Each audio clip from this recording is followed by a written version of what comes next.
मंगल प्रदोष व्रत कथा, भौम प्रदोष व्रत कथा। नमस्कार भाइयों बहनों और मित्रों, जय मां गायत्री। आप सभी का मेरे YouTube चैनल शुभकर माही अष्टों में स्वागत है।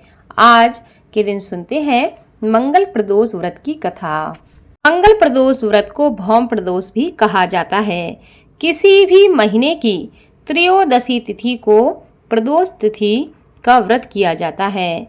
प्रदोष तिथि भगवान शिव को समर्पित है। यह तिथि मंगलवार के दिन पड़ने की वजह से इसे प्रदोष व्रत या भौम प्रदोष व्रत के नाम से जाना जाता है।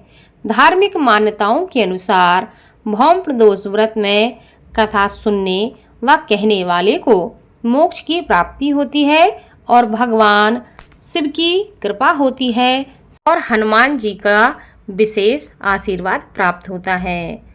हर महीने के शुक्ल पक्ष और कृष्ण पक्ष की त्रयोदशी तिथि को प्रदोष का व्रत किया जाता है। आज मंगलवार के दिन प्रदोष तिथि पड़ी है, इसलिए इसे भौम प्रदोष व्रत के नाम से जाना जाता है।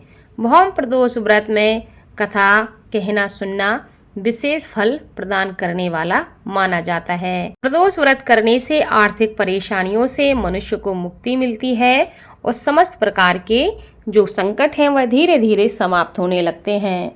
पौराणिक कथा के अनुसार सूत जी कहने लगे, अब मैं मंगल त्रयोदशी व्रत विधि का विधान कहता हूँ। मंगलवार का दिन व्याधियों का नाशक है। इस व्रत में एक समय व्रत करने वाली को या व्रत करने वाले को गेहूं और गुड़ का भोजन करना चाहिए। इस व्रत के करने से मनुष्य सभी पापों और रोगों से मुक्त हो जाता है।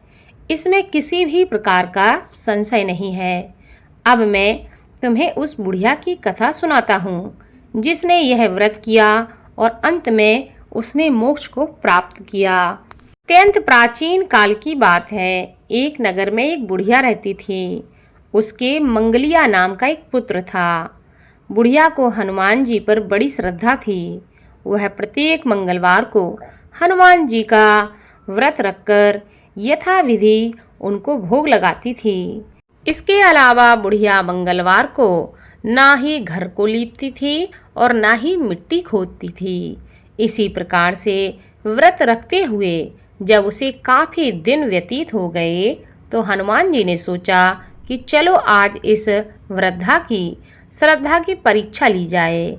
वे साधु का वेश धारण करके उसके द्वार पर पहुंच गए और द्वार पर पहुंचकर उस बुढ़िया को पुकारा, क्या कोई इस घर में है? मैं हनुमान का भक्त हूँ, क्या कोई हमारी इच्छा को पूरा करेगा? वृद्धा ने यह पुकार सुनी तो वह बाहर आई और महाराज क्या आज्ञा है?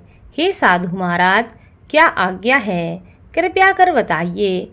साधु वेशधारी हनुमान जी कहने लगे, मैं बड़ा ही भूखा हूँ, भोजन करना चाहता हूँ, तू थोड़ी सी जमीन लीप दे। वृद्धा बड़ी दुविधा में पड़ गई।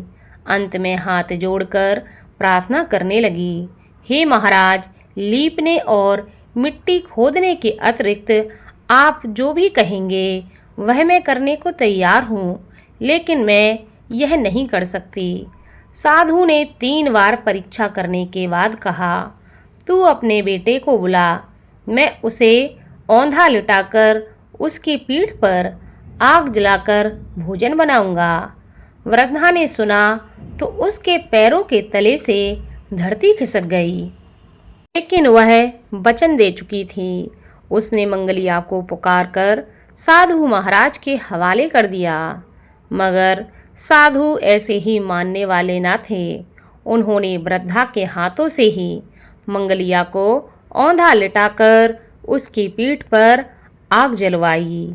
आग जलाकर दुखी मन से वृद्धा अपने घर के अंदर जा छुपी। साधु महाराज ने भोजन बना लिया।